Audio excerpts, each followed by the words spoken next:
Hi hello ಎಲ್ಲರಿಗೂ ನಮಸ್ಕಾರ. ನಾನು ನಿಮ್ಮ ಅನುಪಮ ಸ್ವರೂಪ್. ಇದು ನನ್ನ ಮಾರ್ನಿಂಗ್ ರುಟೀನ್ ಆಗಿರುತ್ತೆ. ಬ್ರೇಕ್ಫಾಸ್ಟ್ಗೆ ಮತ್ತು ಇಡ್ಲಿ ಮತ್ತು ಸಾಂಬಾರು ಮಾಡ್ತಾಯಿದ್ದೀನಿ. ಇಡ್ಲಿ ನಮ್ಮ ಮನೆಯಲ್ಲಿ ಒಬ್ಬರಿಗೆ ತುಂಬ ಅಂದರೆ ತುಂಬಾ ಫೇವ್ರೇಟ್. ಅದು ಯಾರಿಗೂ ಅಲ್ಲ, ನನ್ನ ಮಗನಿಗೆ ಸನ್ವಿತ್ಗೆ. ಅವನಿಗೆ ಡೈಲಿ ಇಡ್ಲಿ ಮಾಡಿಕೊಟ್ರು ಅವನಿಗೆ ಬೇಜಾರಾಗಲ್ಲ. ಅಷ್ಟು ಇಡ್ಲಿ ಸಾಂಬಾರು ಅಂದರೆ ಅಷ್ಟು ಇಷ್ಟಪಡ್ತಾನೆ. ಹಾಗಾಗಿ ಇವತ್ತು ಇಡ್ಲಿ ಮಾಡ್ತಾಯಿದ್ದೆ. ಇಡ್ಲಿ ಮಾಡಿದ ದಿನ ಫುಲ್ ಡೇ ಇಡ್ಲಿಲೇ ಇರ್ತಾನೆ ಅವನು. ರೈಸ್ ಕೂಡ ಊಟ ಮಾಡಲ್ಲ. ಅವನಿಗೆ ಲಂಚ್ ಬಾಕ್ಸ್ ಕೂಡ ರೆಡಿ ಮಾಡ್ತಾಯಿದ್ದೀನಿ. ಅವನಿಗೆ ಸ್ನ್ಯಾಕ್ಸಿಗೆ ಕೂಡ ಇಡ್ಲಿನೇ ತಗೊಂಡು ಹೋಗ್ತಾನೆ. 2 ಬಾಕ್ಸು ಇಡ್ಲಿನೇ ಹಾಕಬೇಕು.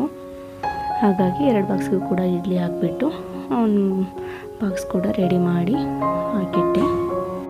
ಸ್ನಾನ ಎಲ್ಲ ಮಾಡಿಸ್ಬಿಟ್ಟು ಯೂನಿಫಾರ್ಮ್ ಹಾಕಿ ಸ್ಕೂಲ್ಗೆ ರೆಡಿ ಮಾಡ್ತಾಯಿದ್ದೀನಿ. ಬಾಯ್ ಸಣ್ಣ.